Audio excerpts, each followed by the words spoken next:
Guys, welcome to another amazing TAS. This time I'm joined here by Pete Guy 100, who created a TAS that totally flew under my radar, but it might be one of the most interesting and craziest TASes of Spyro 1 that we've ever seen. This TAS is going to be no jumps. He's going to completely beat the game and kill Nasty Nork without doing a single jump. So without further ado, Pete, what do you say we get right into it? Sure. So Pete, tell me a little bit about this TAS and like how it came to be. So, one day I was just in Nasty Nork running around, doing stuff, just finding cool stuff to do, and all of a sudden I got this crazy idea that I wonder if it would be possible to beat this level without pressing X at all. And, you know, of course, that's a crazy thought. It's not possible. Or Exactly. Well, that's what I for me thought. at least. I thought it was impossible, even for TAS. But then I started wondering, well, there have been Spyro runs that beat the game without gliding. Correct. I don't think there have been runs that beat the game without jumping. And so I started thinking about it, and you know, that's how this one came to be. And already really cool strategy right there with the stones at the beginning, where you're just maintaining the charge momentum between each stone, so that way you don't really have to jump. But one thing I noticed that was really cool there on the Nestor platform, and I think we're probably going to see more of this, is where you charge into like a small ledge, like a curb, and then you kind of get a little flop into the air just by charging into it and letting go at the right time. Yeah, that's one of the, you know, main tricks in this run. Mm-hmm. There's also a cool like exploit you could do with rolling, I know, where you can like roll against slanted surfaces and then get height that way. Yep, that's another one. Mm-hmm. So and yeah, then go ahead. Wall glides are another big one that I use a lot. Yeah, and for a task that's going to be a lot more realistic than what you would see in a real life speed run, because wall glides are not an easy thing to do, especially without jumping and without charge gliding. You know, you naturally lose a lot of height with wall glides unless you do them very precisely, which you can do in a TAS, thankfully. And yeah. I just want to explain real quick, because I always forget to explain this. This is a TAS, a TAS we call it, which stands for Tool Assisted Super Play or Speedrun. This is kind of a speedrun, you could call it that. And so what that means is that Pete went through and recorded all of the inputs on an emulator, and this video is all of those inputs being played back by the emulator. It's not being played by him in real time, but he did sort of like save state. And now tell us a little bit about what's happening here with that death abuse. Well, I just did a silly death abuse because I couldn't find a way to get out of there without jumping. Yeah, I see. I could tell that you were kind of, it almost looked like you were thinking about trying to get out of there, but not quite. Yeah. Just take the death Yeah, abuse. I wanted to make it look silly. There are a few moments in this run where I kind of make it clear that this is a silly run, meant to be fun. Good. As it serious. should be. I love that attitude. One of my favorite, I think my favorite TAS of all time of this game is Waffle Wizard's Silly Percent TAS, which, have you seen that, Pete? I have, and this run wouldn't exist without that task. Oh, Like, okay, wow. You were inspired by that. Some It's inspiration. one of the main reasons I got into tassing. If you guys haven't seen, I'll have, there should be a link to it down below or possibly in a recommended video off to the side. It's one of my favorite TASes to watch, and we reacted to that on I reacted to that on my channel as well. You guys gotta see it if you haven't seen it already. But And yeah, we are entering Dark Hollow, which is actually borrows a lot from that task. Okay. Because I was learning at this point. I was very much learning. I didn't know what to do, so I just Really learned cool from the proxy right there. Love that. And what he does is he just basically charges into that fodder, that little frog, but the frog's hitbox stays active during its death animation. So if you can get between the frog and a corner, it's very similar to the any percent speedrun where we do that trick off of a rat. Now this right here is very much like the Silly Percent TAS. I can see why you said you got inspiration from that. A lot of these proxies are happening because he's coming back inbounds from a glide. So because there's collision on one side of the wall but not the other, if you're hanging out in between the wall, the game sort of as a failsafe, instead of getting you stuck, it proxies you out. And that proxy is just like that bouncing effect that you see off of these enemies and the walls. Yeah, proxies are another important tool in this run. And in Spyro speedrunning in general, not just in TASs, you know, you'd think watching like a TAS like this that, oh, a human would never be able to proxy like that. But if you sit there with an emulator and save state, you know, and just practice over and over, you could probably do any one of these proxies on its own. Just the hard part is chaining it all together first try in a speedrun. Yeah, indeed. But yeah, it's a cool TAS. I'm liking it so far. This is definitely, like you said, like shout outs to the silly % TAS. And I also wanted to talk about something else interesting is that some of this movement you'll see is like, it's not meant to be super optimized, obviously, but I mentioned in my last reaction to one of Pete's TASs that he's not really like much of like a big Spyro speedrunner in the same way that like maybe I am. So Pete, like what's your experience with playing Spyro or speedrunning it or whatever? I think during the time of making these tests, I hadn't done a single run. But after these tests, I have done a couple of 120 runs. Okay. My PB is just a little bit over 2 hours. Okay, So that's not one of the bad. things. That's not bad. First few runs, you know, with the route, that's pretty good. Yeah, you will see in Stonehill in particular that my game knowledge is not the best. I do a lot of So that's like, suboptimal collection and movement. yeah, so it's like when you watch one of Pete's tasks, you could really see that even though there's a lot of like precise things like with the proxies, you'll still see like with the basic mechanics of this game, they're not super optimized like what you might see from Waffle Wizard, especially. Going up like hills like that, oh, that was so cool. The sheep pushed you into him. Yep. That was cool. That's I was not expecting that. That was cool. You can actually, you know what's funny with that particular ram, little sidetrack for right now. With that ram, you can actually do a charge jump into him and have him damage abuse you up to this area, that's what I usually see. But again, this is the reason why I bring it up, that you're not as experienced of a Spyro player is because you get a much more creative approach to this game. Like, whereas a more experienced player would do the damage abuse, you did something a lot more creative, which I thought was so cool. And I noticed that during the Haunted Towers task as well. But like little examples of things that like are not as optimal, that could be optimized, and it doesn't have to be for the sake of a task like this. But like things like we call them skitter jumps, like holding X and square during small hills, like you see in this level. That kind of makes Spyro go up them in like a glitchy half jump way. As well as charge gliding and jump charging to optimize frames. You'll see that a lot in more higher level Spyro speedrunning and tasking as well. So those are some things you could look out for. Yeah, go ahead. See, in this task, I have an excuse to not do skitter jumps because I can't, because it's jumping, technically. Oh, yeah! I already forgot, and I remember this with the, I forgot what was the other task I watched, the, No Flame, I think, was it? What was the one with, the red gem task, that's what it was. I remember thinking like, man, why is he doing all this weird movement? I forgot that you're trying not to jump. Yeah. I was like, why isn't he skitter jumping? It's true that in the Haunted Towers task, I could have skitter jumped in the start. Yeah, same thing there. But yeah, it's not meant to be an insult though. It's just it's an intriguing thing to notice. Wow, that's so cool. Well, now that wasn't with a sheep though. That one was it?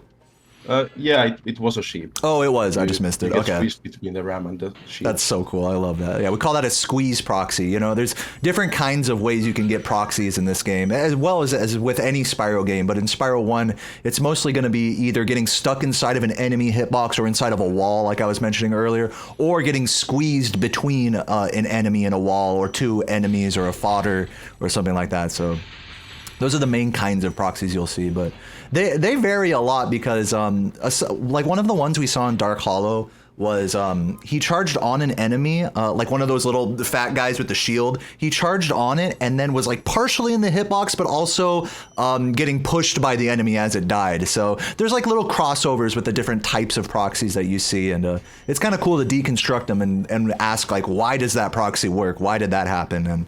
And yeah. And it's crazy because in some spots of this game, actually, you don't always get proxied when you get squeezed between like a wall and an enemy. Like if you look at like a level like Metalhead, for example, there's a spot where getting squeezed from an enemy corpse and the corner actually sends you out of bounds instead of proxying you up into the air. So it just really varies with the collision and perhaps like the misalignments with, you know, this is like an early 3D game. It's like it's not perfectly coded, you know, but it's just little exceptions to the rule. Well, I think it is perfectly coded because it's super fun. Yeah, exactly. It's perfect for its imperfections. That's what I think about this game too. It's like it's not that a game has to be like so solid or no glitches or whatever. It's that whatever glitches or problems are there, they're fun to play with. And that's definitely true with not just this game but any Spyro game. Why did we spend such little time in Town Square? That's as far as you could go? I couldn't find a way to get up. Not even with the chickens or anything. I tried, but I think their hitboxes disappear when they die. I'm not sure, but I think I seem to recall. And I couldn't, because they sort of run away from Spyro, so I couldn't get them to squeeze me on their own. And there might be a way to do it, but I couldn't get it to work. By the way, I totally forgot to do this, but I'll go ahead and just share the screen with you there on Discord so you can watch live. Oh yeah, now this is more. Yeah, that's easier for him to. That's easier for him to see. I'll go ahead. This and is just probably the hardest wall glide coming up in the TAS. Let's see, and I saw that little wall glide on the corner. Oh, and it does it on the outside edge. Now, I did see this for a moment when I first kind of chanced upon this video. I was like, what the heck? Like, and then with the Kirby. Go ahead. I really like doing wall glides like that because they kind of give you a new like perspective of the level of how everything is connected inside the level. Wow. Wow.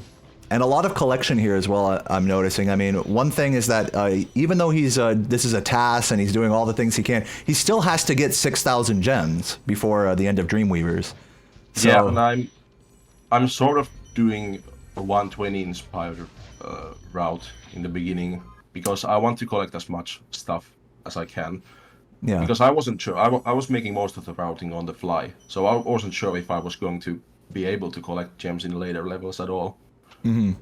Yeah, so I'm going into Toasty. I didn't even get the dragon there, but I got like 40 gems, so... That makes sense. Like, you know, if you to optimize this task further, you would probably like come up with a gem route, we would call it, right? But in this case, you were just trying to get as many as you can as early on as you can, which isn't optimal, but it's still fun. I mean, it's fine. It's fine either way. And that was a cool one right there. In hindsight, I can say that there is a lot of room for getting gems in later levels. Yeah, definitely. No, that's true with this game. Even just for normal any percent runs, you'll notice that in your own gameplay. If you play any percent, it's like, man, you're always tempted to grab more gems at the start than you really should.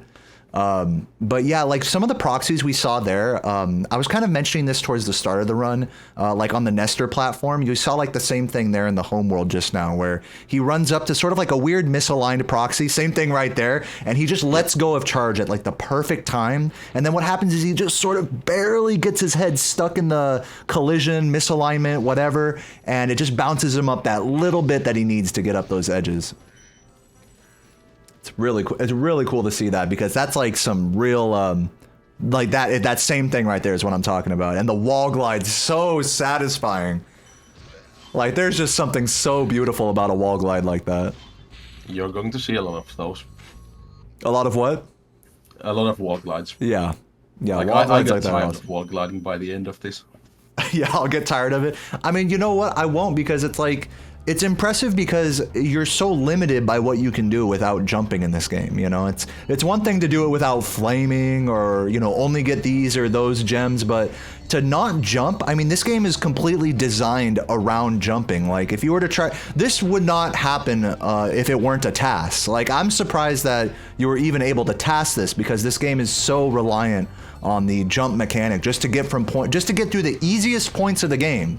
Like as he gets into Dreamweavers and later on into the run, there's more and more voids and wide, long gaps that he has to cover. Sure, in Artisans and Peacekeepers, they're all like, you know, there's ground everywhere, basically. That was a cool flop. And, but as the game progresses, it does get even more jump heavy and demands more just from your overall platforming.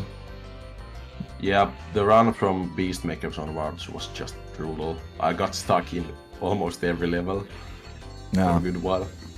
And like I mentioned, this run first started, or I got the idea in Nasty Nork, and getting to the Nasty Nork pedestal or to the obstacle course without jumping.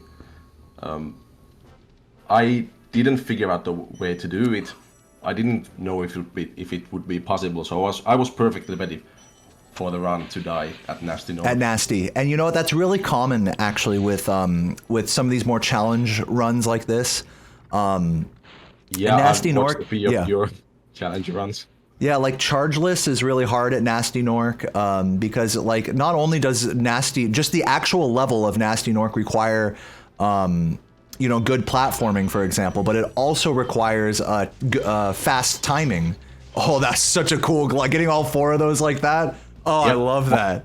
I was so proud of that. Yeah, that's so cool. Working. I love that. I started doing more strategies like that in my 120 runs. You know, it's actually a good backup to try to just do an empty glide. You know, if you miss one of those spring chests, that you're falling down and you can glide flame into them just like that. And it's so satisfying to get that recovery. Yeah, I really like the triple spring chest you do in Dry Canyon. Yes, yeah, that's the exact same thing. Yeah. And now Dry Canyon was actually a big moment in this run. Yeah. Because I Okay. originally did Damage Dry boost Canyon. here.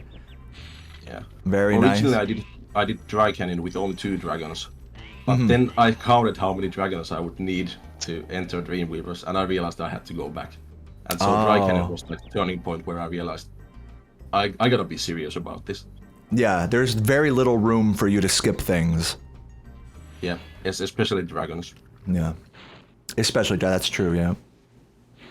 Yeah, this game, you know, this game is really tricky because the first 3 homeworlds don't require that much.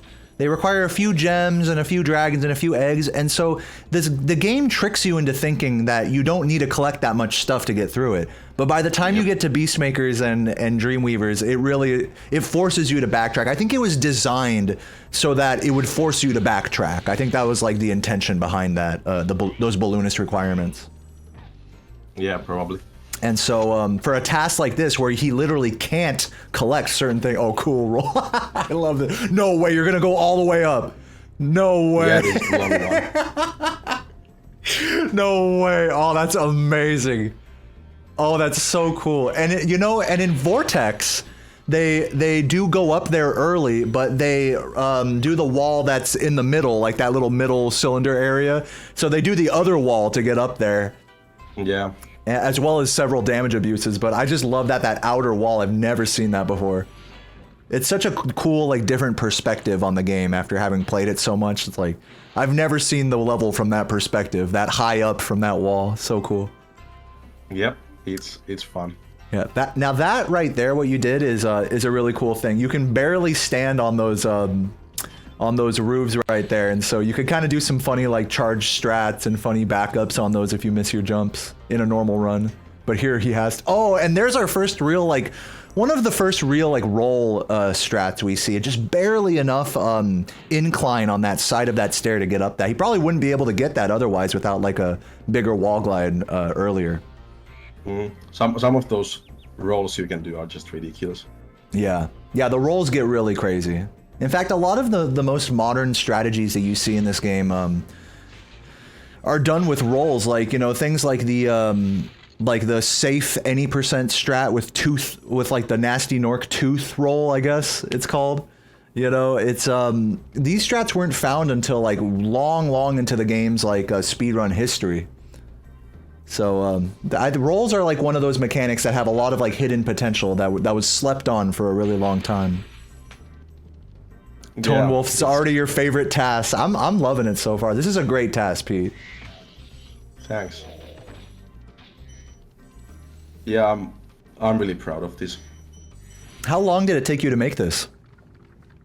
I can't say for sure. It was like I made this during like about a month, but I can't say because some days I didn't work on this at all, and some days I worked on this like 6-8 hours. So probably like maybe around 100 hours or so. Wow. Yeah, that's like me with learning Spyro 3. Is that it's like I say I've been working on it for like 2 weeks, but you know I take a day off here, day off there, and some days I go really hard, other days not. That's how it is, right? That's how our brains work. We can't just do everything like in a consistent way, even though that would be ideal. And especially if I get it stuck on some part, then I get kind of nervous about it, and I would just not do the task for a day or two. Yeah. Yeah, Simra. So you know, you said you had to go back to Dry Canyon by the time you got to Dreamweavers because you realized you didn't have enough dragons. Did that? No, Yeah, I go ahead. wasn't that far into the run. Like I started doing Cliff Town, and Oh, then in nice. Cliff Town I got stuck again, and then I realized that I need to count how many dragons I need to get because I'm not getting a lot of dragons now, and so I did the math and I realized that I need to get more. Yeah, because if you would have gotten to the end of Beastmakers, that would have been a lot more difficult to go back, right? Yeah, I would have just like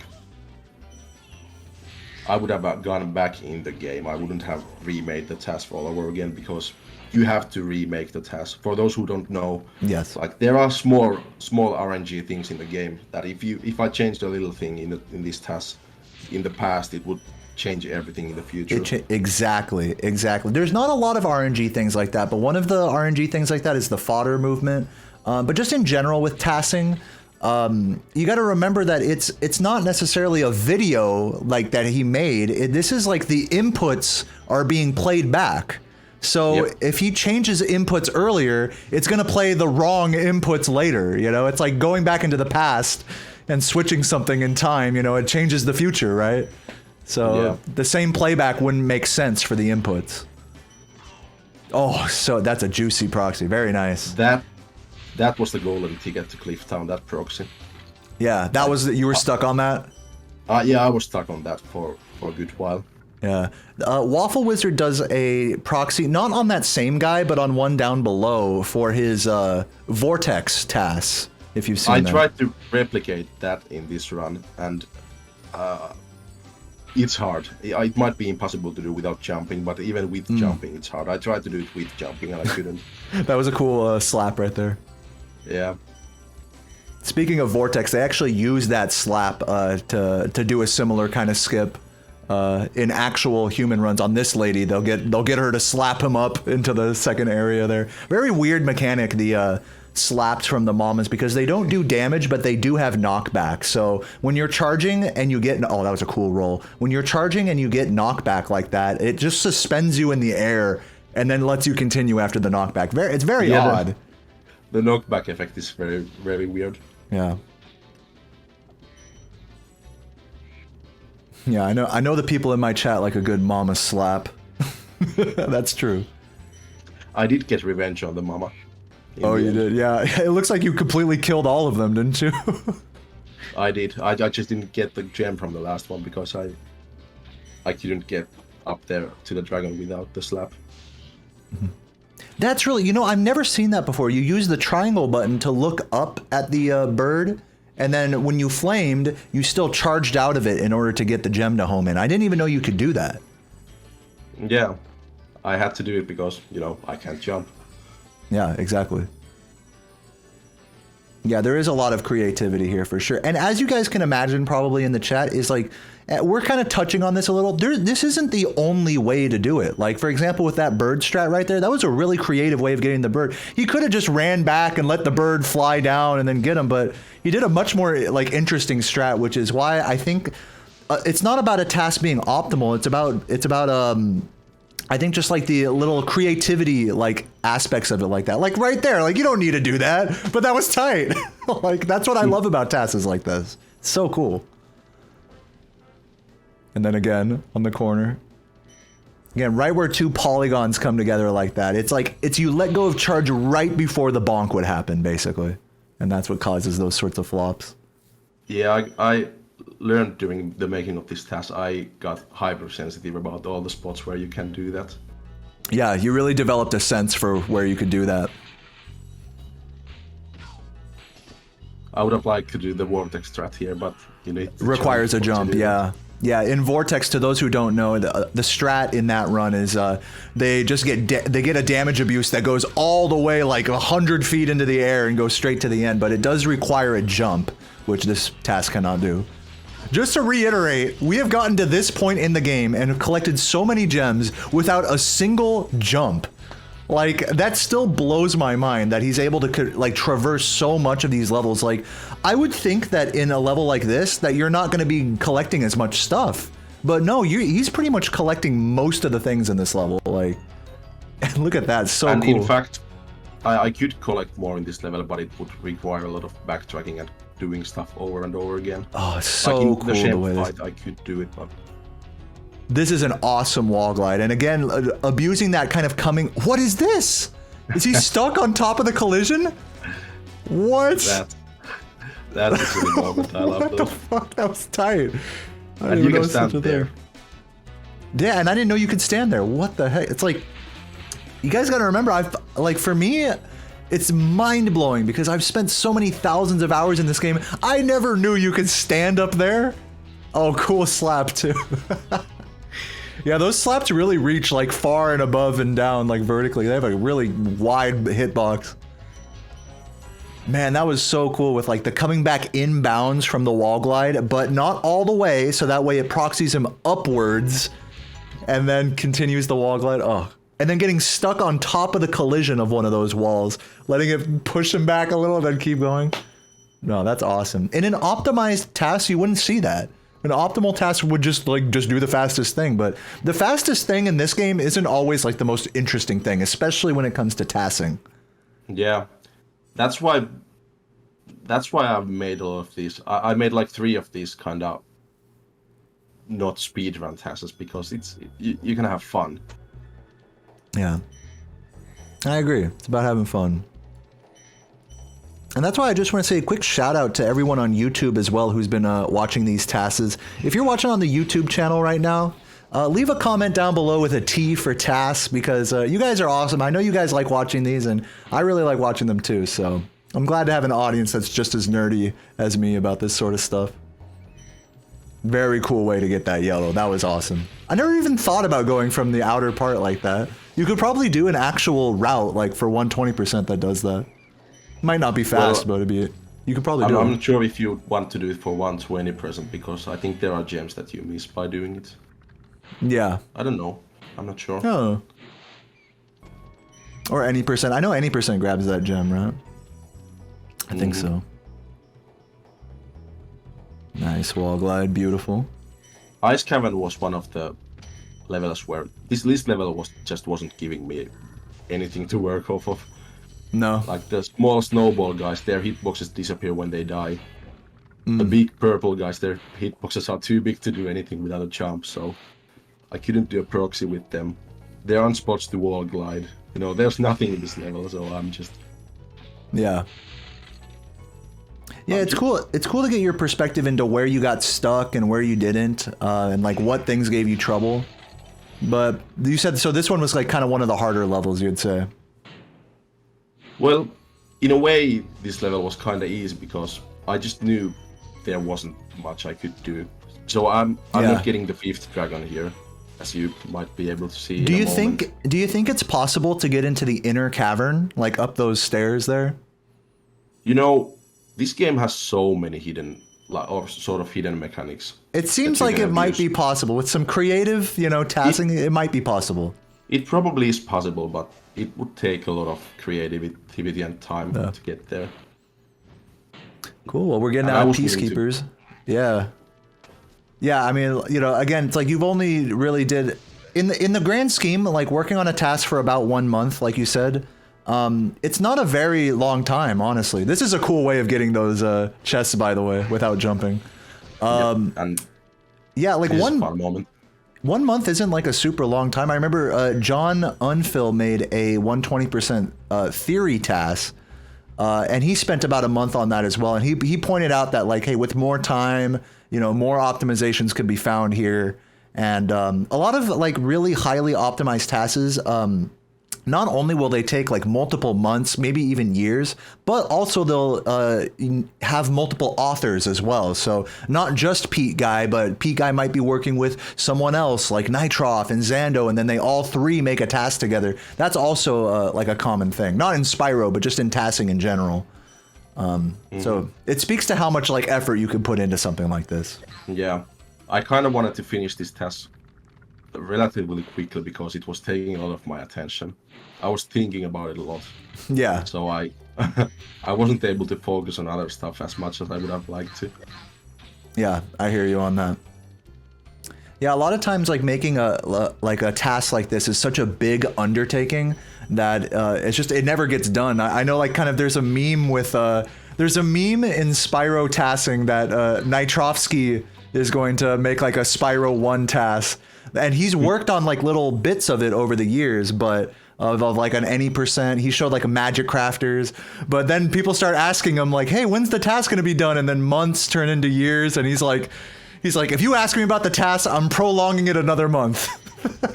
Because and the joke is because it takes so much effort to do. It's like you can't blame the guy. It's like it takes so much like time and whatnot that even a quote unquote lower effort task like this, which this is still a monumental effort, like so, These stairs, by the way. that's so cool. So yeah, go ahead. Another spot where I got stuck for a while. Yeah, you had Those to stairs really. were hard. Yeah, how did you figure out that strategy to like? So you rolled on the spring chest, and then got up on the stair, and then got damage boosted. That was cool. Yeah, so I just spent a lot of time there, and I realized that. This one's cool too. I like this. Yeah. But I just realized that if I can get up to the second stair, then I can use the damage abuse to get up there. Yeah. And then I just had to find a way to get up to the second stair. Dude, this is so cool that you're going all the way to this area with that little bounce that you had earlier on the raising door. Normally you would go to the right side and then do a wall glide to get all the way to the end. I'm curious to see if that's what happens here. But instead, Pete opts to go to the left and collect extra gems. I thought that was pretty cool. Oh, and those two is... Man, this is cool. And now he can collect these without worrying about getting back up there because he can just death abuse back to the dragon. No, Yep. no, tell me he's not gonna do the ladder. Oh, this is like the other direction though. Runners will normally go off to the right and then curve around through the collision. Oh, this is so cool.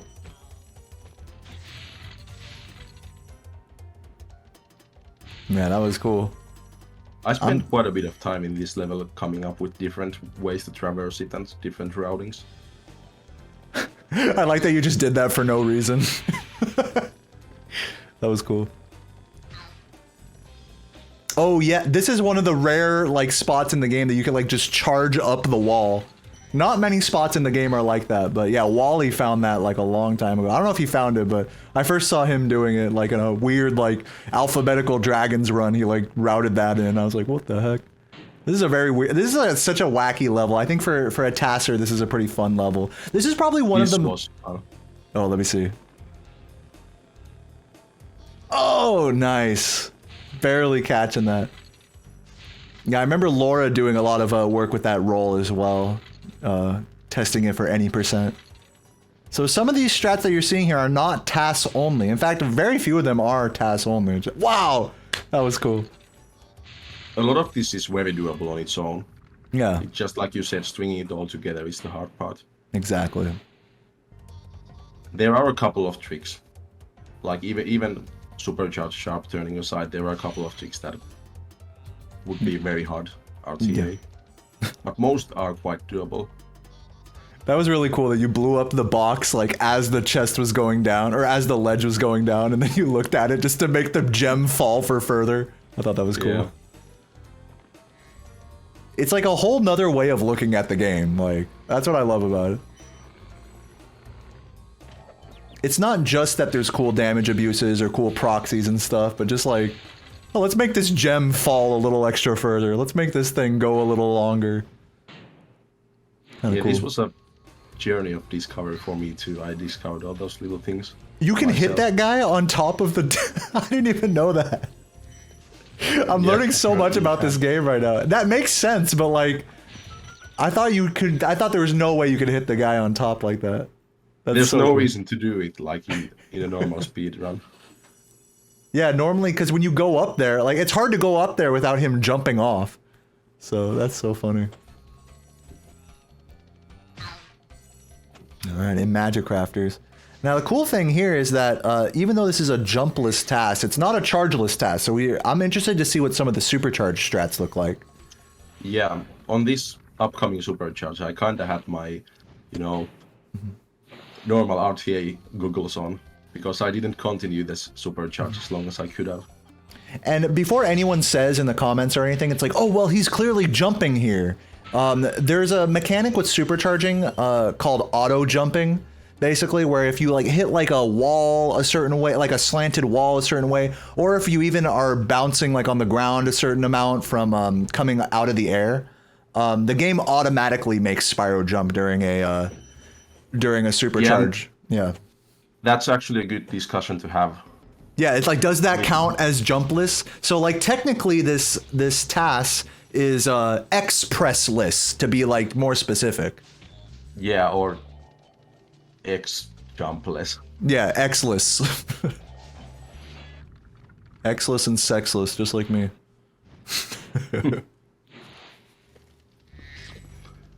But yeah, I do abuse, in this particular level, I do abuse supercharge auto jumps and like those bumps a lot. Wow, I've never seen this. Oh, very nice. I'm loving these little bounces here.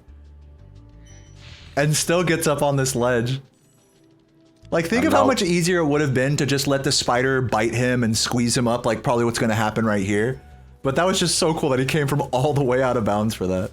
And I probably needed to do it because, well, maybe not. I'm not sure. Yeah, maybe that wasn't necessary, but I like the wall glide on the boxes. That was cool. Yeah, but there are a lot of these steps, so yeah. I might have run out of sparks if I did the damage abuse all the way. Yeah, and it's actually harder to, you know, losing sparks in this level is kind of more annoying because if you fall into the void here, oh, now here we're going to start to see supercharged sharp turning you saw right there. Again, just to reiterate, I always mention this in every like Spyro TAS video we watch. When he turns extra hard like that, that is basically humanly impossible. Only like a computer can do. That's one of the few things I will say that is like explicitly TAS only. Humans can't do it. You can see that I do the sharp turns a little bit slower to the left. And that's because I used wrong inputs, but then I fixed it later in the run. Yeah, can you tell me a little bit more about like what inputs are required and how many possible coordinates there are in order to get a supercharged sharp turn? Well, we have actually been having a bit of a discussion in the Discord channel lately about it, because there are actually differences between everyone's, you know. Yeah, there's setup. multiple ways to do it. Yeah, so I have to use 60. You're talking about the X and Y coordinates now. Yeah, on the stick. I have to use the value 60 on the X-axis with left input to turn right, and 182 with the right input to turn left. And when I say right and left input, I mean the D-pad, and when I say the numbers, I mean the analog stick. You mean the analog stick, yeah. And so, like you're saying, like other tasters like Waffle and Nitroff, I noticed that discussion. They were talking about different X and Y values that they use. Yeah, the ones that I have seen discussed are 62 and 185, I think. And that's the reason why I was turning slowly there, because I was using 185 until I realized that I need to use 182. And that makes enough of a difference from it to be like a 45-degree turn to a 90-degree turn. Something like that. And something along those lines. If I use 61, say, then it doesn't work at all. So it's not symmetrical. It works differently on the different sides. Huh. Interesting. So it's not like a range. It's very specific coordinates, but there's multiple ones that work. Yeah. Yeah. That's so interesting. But yeah, there are 256 different values. So you have to be quite specific. Yeah.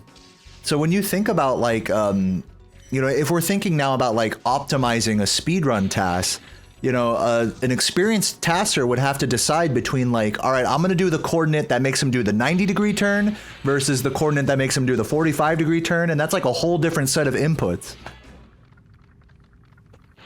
Well, I think in theory, shouldn't the sharper turn always be more optimal? I don't know. Yeah. In theory. Yeah, so those are like these are the more correct turns, you can tell, because they're just so much sharper. Yeah, I was learning. Yeah. Now I hope you don't have motion sickness, because yeah, there's a warning to the dizzy warning. That was unnecessary. I didn't have to. No, that was very necessary. We needed to see that. I liked it. That was necessary for me. This next one I like. That was cool. I like how you grabbed those boxes. Oh, wow, the camera getting stuck.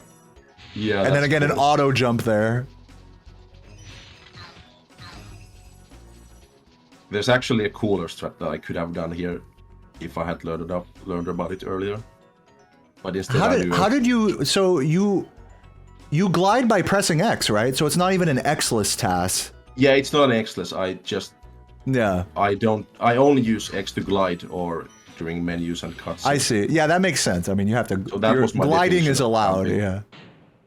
So if we really wanted to be specific, it's not technically jumpless because of supercharged auto jumping, and it's not X-pressless because of gliding. So it's whatever name, if someone wants to come up with a name for this TAS in the comments, a very technically accurate name, feel free to help out.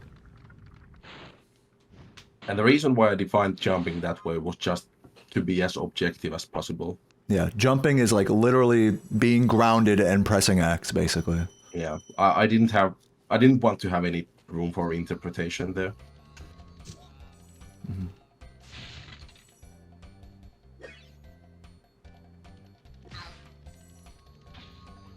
Yeah, you're already starting. Go ahead. I do boulder skip there. Yeah, skipping the skip. Very advanced big brain. I agree. No, but I was going to say you're starting to really see like, you know, backtracking through that area in the homeworld, that there's a lot more stairs and like little things that aren't a big deal when you're playing normally that are becoming a bigger deal now, of like areas you have to get over and glide across. There's going to be more like voids and valleys to cross, especially in Dreamweavers. Yeah. So yeah, you know, it's things are starting. It may not look like it, but he's starting to even have to get more creative with like how he gets around things. That was cool. That happens. That little flop that you see right there. That happens unintentionally a lot during speed runs. I don't know if that's ever happened on your runs, Pete Guy, but it has happened to me. Yeah. Yeah, that's actually very common because when you're speedrunning this game normally, you're trying to fly really low. So when you find yourself flying back up to these ledges, you'll accidentally hit the edge and get either marooned, like stranded on the ledge, or get one of those big flops, both of which cost time, but here they're just funny, you know. Yeah, the flight levels are kind of uneventful, so that's kind of, and now I do boulder skip again. So it's double boulder skip. Skipping a lot of the skip. It's a pretty funny dialogue, to be honest. Yeah. In these cutscenes, yeah, go ahead. I wanted to have one dragon dialogue in this run. Good. Just for fun. I'm glad you picked Boldar, one of the old man dragons. Every time Spyro talks to the old man dragons, it's the same way in Misty Bog. If you look at Spyro's face, his eyes are always so sad. He's like, oh. Yeah, he wants to get out of there. It's like, get me out of here, this old fart.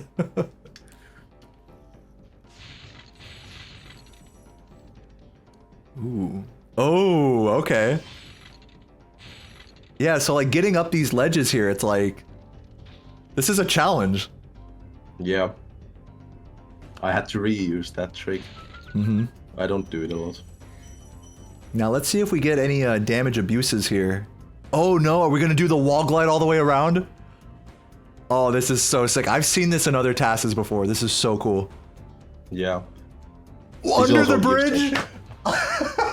That's so tight. I've never seen under the bridge before. That was tight. That was like a roller coaster. Yeah, it gives a whole new perspective of the level. Yep. Makes it a lot easier. Oh, you can stand there, by the way. The reason he was able to roll is because you could just literally stand on that part, even though it looks like you'd fall over. Another damage abuse here. You see this in Vortex runs. Yeah, and the way those damage abuses work is like, the enemy shoots Spyro. Spyro runners are familiar with this, but for just the casual viewer, when an enemy hits you with knockback, like some attacks knock you back, if you are charging when that happens and you bonk into a wall, the momentum is stored from the charge. So you bonk, get hit, and then the knockback shoots you at a really high rate of speed. So you'll see a few tricks like that, not just in this task, but also in real-time speedruns like that. It's a pretty easy trick to do, actually. And if you bonk with a supercharge, you get a super boost. Exactly, because there's more momentum stored from a supercharge. Now I do have to do this long ass walk like just because of a small like ledge. It's kind of funny. Is this gonna go all the way to the top? I'm curious. We'll see.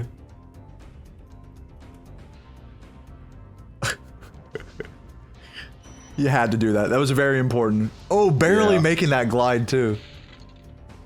And then this one to get up to the vortex.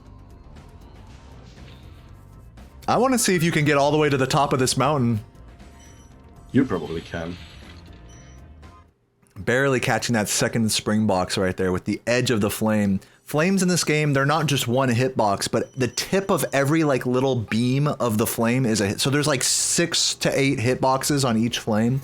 So you can get part of the flame hitting an enemy and part of like another little hitbox hitting another enemy. Or if you're too close to an enemy, they'll eat the entire flame because it's all, you know, it's the closer you are, the more beads will hit an enemy.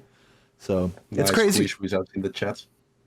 Squishers in the chat. Yep, you got it. Did you get the squish wizard right there? I did. Squishers in the chat, dude. I love the squish wizard. I should have been paying attention. He's very important. Now Beastmakers, this is where I was getting stuck almost all the time.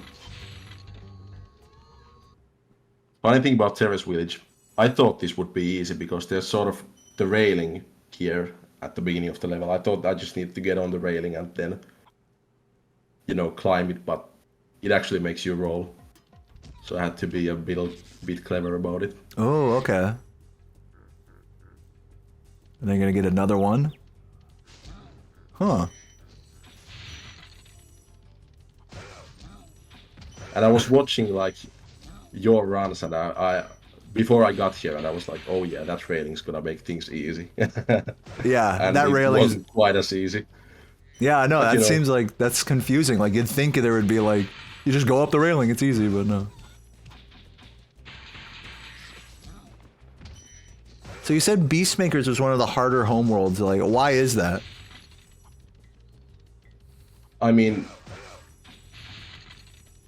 there's just so many like stairs you have to climb and gaps you have to cross and things that.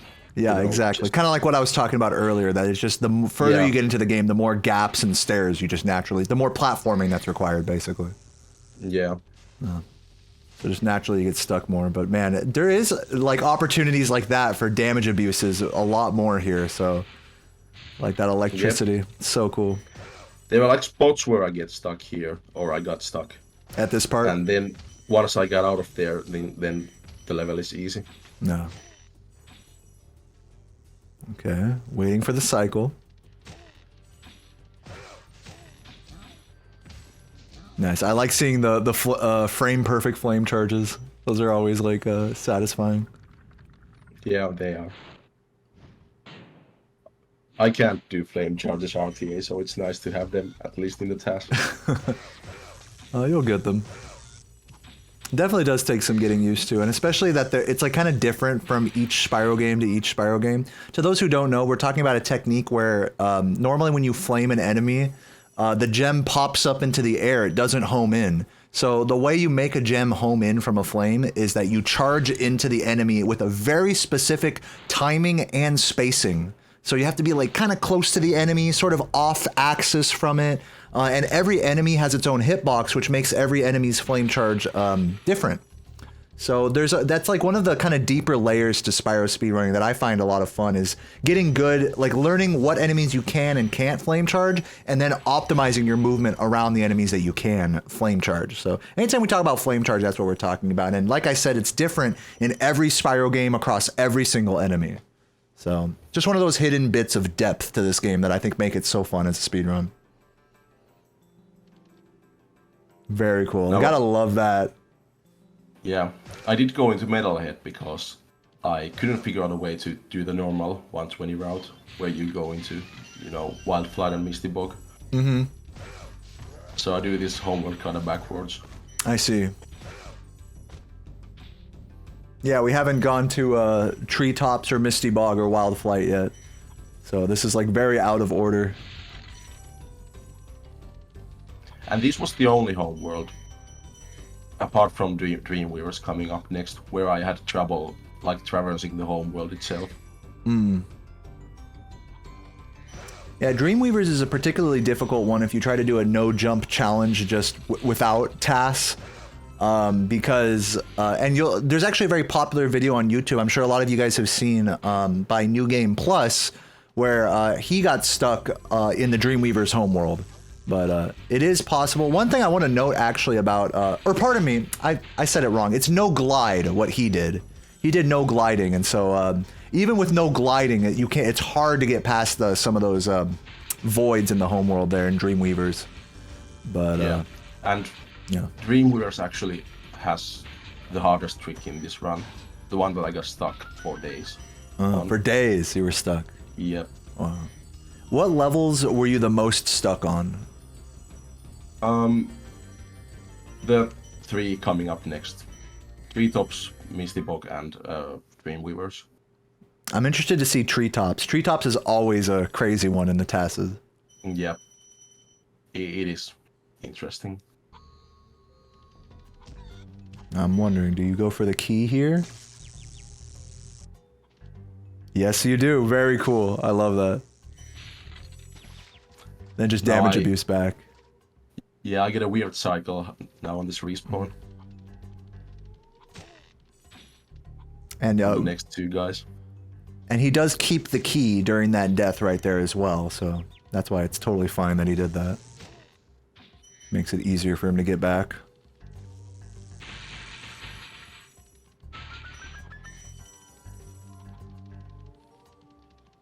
Yeah, annoyingly, you keep the key when you die, but when you game over, you lose the key. So, you know, sometimes you'll think, like in a level like Lofty Castle, you'll think you have the key after dying, but really you don't because you game over.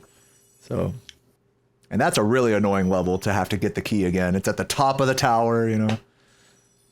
All right, let's see Treetops.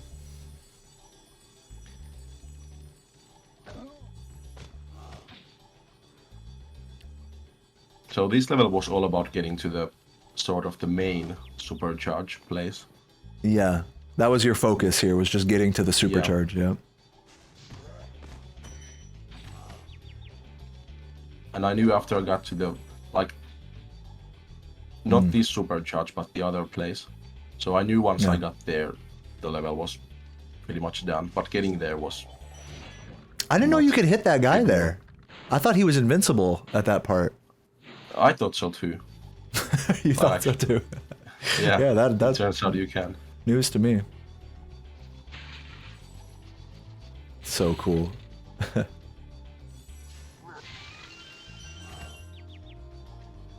Okay, death abuse. Back up to the top of this ramp. And you'll notice that he does this flop, like before going on the ramp. That gives him more speed when he exits the ramp. So that's why he does that. Yeah, that was the hope. I'm not super familiar with the supercharge mechanics, so I was kind of just hoping.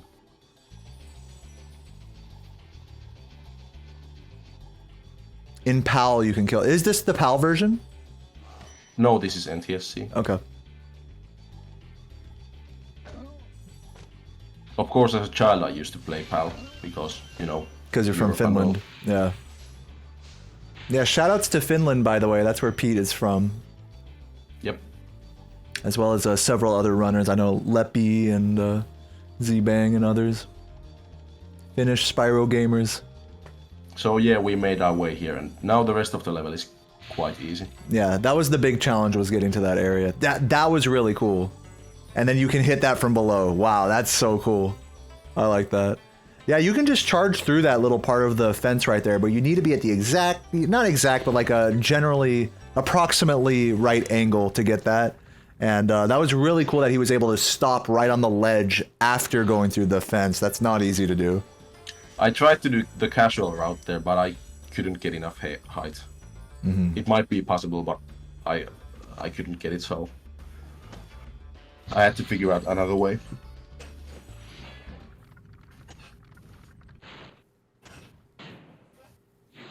Yeah, no, but you can tell right away when a run is on the NTSC version versus PAL because the charge speed is a lot faster in PAL. Which actually that's true for some Crash Bandicoot games as well. The movement speed is faster in PAL to compensate for the oh yeah, this is a spot you could just hang out in. I forgot about this. Yeah, I remember seeing Saboom do that once. Oh man, that you just took me back in time right there. That was so cool. He's on fire. I really tried to get up here without losing the supercharge, but I couldn't do it. Yeah, it is possible to supercharge up there. In fact, there was actually a humanly viable strat where you supercharge up there and then back down and then back up again. We call it double stone knot. That's one of the things that I think that was done in the John's human theory task that I mentioned earlier. Okay, yeah, I don't remember that. I have seen the human theory task, but I don't remember that trick. I'm not sure if double stone knot was in. I think it was. That was such a cool, barely enough speed from the knockback or enough space. That also took some time to figure out. Yeah, that would be really hard to get across that without any enemies. This next trick is. This was. Ooh, let me see. Nice. Oh, that was cool. Because it's like, it gets so much harder when there's no enemies or anything around. It's just an open space right there. That's what makes it difficult. Like with all these other levels we've been seeing, there's all sorts of slopes and walls and fodder and chests he can bounce on. But in some of these areas, it's like, you know, it's just an open gap and nothing else around. And that's where he really has to get creative, I think. Yeah, and I had to do all this. Like, nice. I needed all the dragons I could get. Yes, of course. Let's see how many we're at so far. Getting just barely close to 50 here. Yeah, you're really needing every single one of these dragons. Flazuki, thank you for the sub.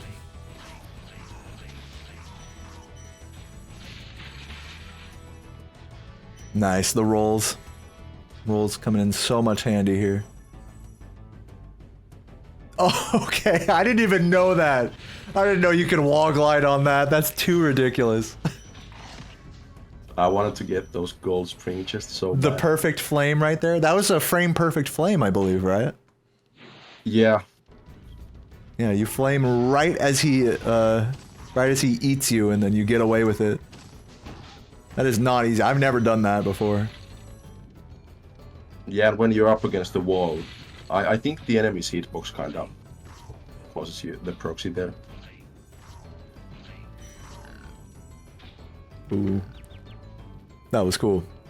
That was cool because, like, you know, he was in, like, set knockback there. So he had to stay, like, perfectly in the corner that he waits out the knockback animation, then proxies.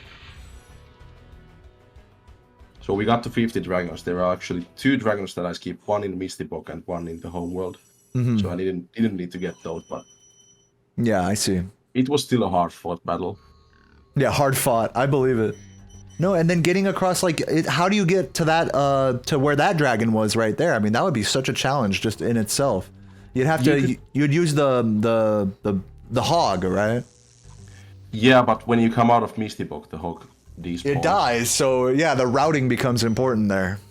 I actually tested it, and you could get there with a zombie state. Are you able to actually activate zombie and beastmakers without jumping? It might be possible to do the what's it called? The level dissociation. Yeah, on Wild Flight. What he's talking about is when you go to Wild Flight, you can get the camera stuck on the portal and then basically cause an invincibility glitch by doing that. This trick was the hardest one in the run. This one. Wow. Oh, that was so cool. I love that. And that actually gets you more distance than just running off and gliding. You wouldn't think. It does. Yeah. And, like, it was... Like, first I had to figure out that indeed wall gliding on the edge, like, gives me a bit more height. Oh, wow, that bounce. That was cool. Yeah. And the other thing was to figure out how I could get the correct angle to do the wall glide, so... Mm-hmm. And it happened by accident. Yeah. I can imagine. It's hard to imagine, like, wall glides, like, being done on, like, non-walls, but, you know, every edge is a wall in this game. So it's like, you have to remind yourself that it's like a wall glide is possible in more places than you might think. And I only thought about wall guides there because I got stuck for so long. I had no other option.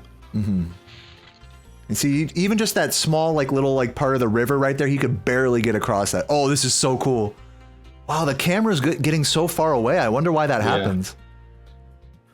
It's not keeping up. Yeah, the camera can't keep up, dude. PlayStation camera moment. And then lets him get up there. That's awesome. That's so cool. Around the world.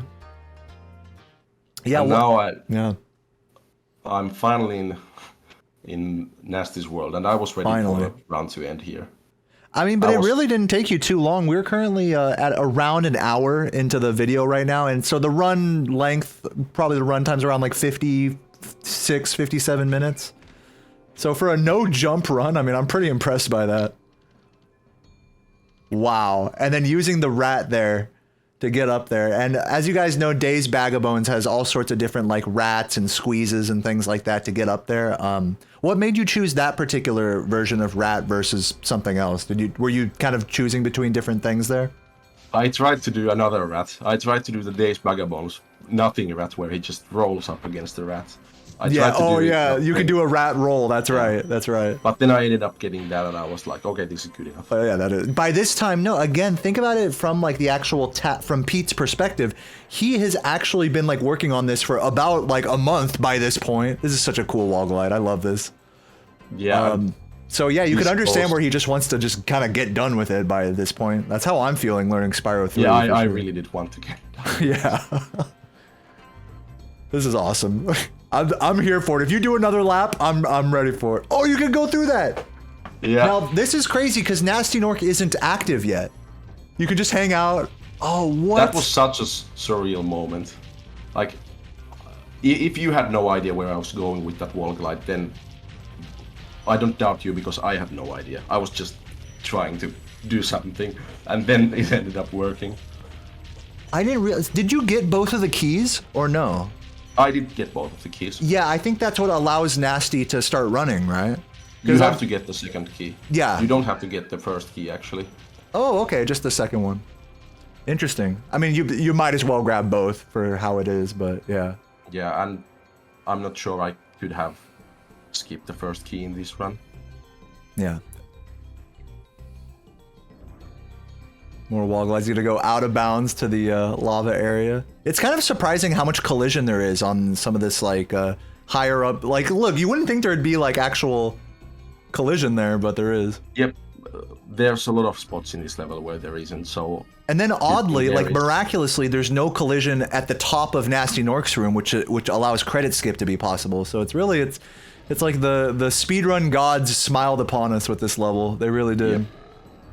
And speaking of which, there you go. That was the best credit skip I've ever seen. Bravo to you, Pete. That was beautiful. Dude, amazing. Amazing TAS.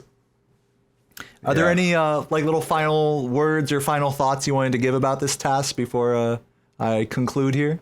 Well, I think this is the perfect moment to announce that, you know, this whole TAS was actually a fraud. It was a lie. Yes. Because it's actually spliced. Oh, is it really? It is. Okay, where was it spliced? Hold on. Okay, go ahead. There is one splice before Sunny Flight, or at the level transition for Sunny Flight. Because when I started making this, I did the whole, you know, I jumped on the stones, and then I waited here, and I did the speedrun thing where you jump over the wall. And I did it, and I didn't catch it. I watched this segment like 5 times, and I didn't catch it. And then one time I was watching this, and I noticed, oh wait, I jump over this wall, and I don't do it in this because it's spliced. So in the original recording, you jumped by accident, so you had to splice in like a not jump. And I didn't jump by accident even. I did it on purpose because I wanted to do the speedrun strat where you go a little bit faster. Yeah, you're just trying to be cool, but then you forgot, like, oh wait, I can't jump. I forgot, and then I watched it like 5 times, and I was like, yeah, this is all good. This is a jumpless task, no problem here. The splice is like right here. I want to see it. Is it like right here on the transition? It's when Spyro does the loop. It's actually pretty visible. I didn't try to hide it that On the well. loop, like on the stones. No, when he does the fly-in loop. When he Oh, flies on the in glide. middle of Okay, the on loop. the gliding. Yeah. Okay, hold on. Let me see. I want to see if we can see it. Bad cheater. We're both It cheaters happened. now. I cheated on my GDQ run. Oh. Hold on, let's see. That was it right there. Yeah. Let me can watch see in it. slow motion here. Frame advance. Well, that's really funny. I mean, hey, you know what? I don't hold it against you because look, I also didn't realize that I forgot about the fact that you couldn't jump at several points throughout this run. So Yeah. I don't blame you at all. It's actually pretty well done. It's hard to see for me, unless I looked at it in a. So it's right about here, right? Let me see. It's when he's going up there. I'm going extra slow here. I'm just trying to see if we can see the exact frame. Was it right there? No, it's not there. A little yet. more? A little more.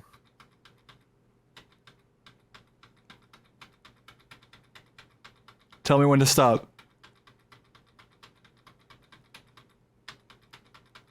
Huh? You know what? I actually think it happened already. Yeah, it And might have happened already. It was, I- hey, pretty good splice, man. Good job. I Yeah, couldn't see actually, it. yeah, I didn't notice it this time. So yeah, I guess I should maybe. do No, some thank speed you runs for and splicing. coming clean. All right, thank you for you know No, being I- honest. I was really disappointed at myself at first, but you know, now that I look back at it, it's just really funny. It's that I- funny, you know. A task like this, it's not meant to be super serious. I think tassing for a long time was like, oh, it's just because you know these people put so much effort into these tasks. I'll go ahead and just let the game play for now.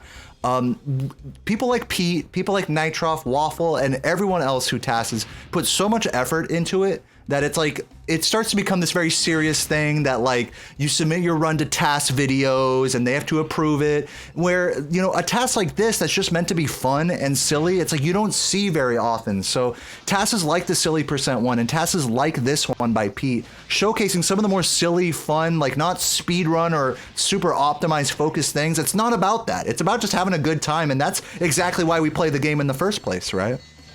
Yeah, and that's exactly why the silly person task was so important for me, because before I saw it, that was like my idea of a task was like a super optimized speed run, and that's a task. But when I saw the silly person task, I realized that the task can be just fun. Yeah. So that's why, you know, this run wouldn't exist without the silly person task. And I think on that note, I think I'll go ahead and just conclude it here. You know, keep playing these games for fun, man. Whether you task them, whether you speed run them, this goes to anybody in the chat. I want to say thank you so much for watching this awesome no jump task, which I didn't even think was possible until very recently. And so big shout outs, big thank you to Pete Guy 100 here on the call with me. Thank you for being here, Pete. Thanks for having me. This was a lot of fun. Yeah, and I will catch you guys in the next video. If you want to see more tasks like this, let me know in the comments down below. But until then, chuggers in the chat. I'll catch you guys in the next one. Peace.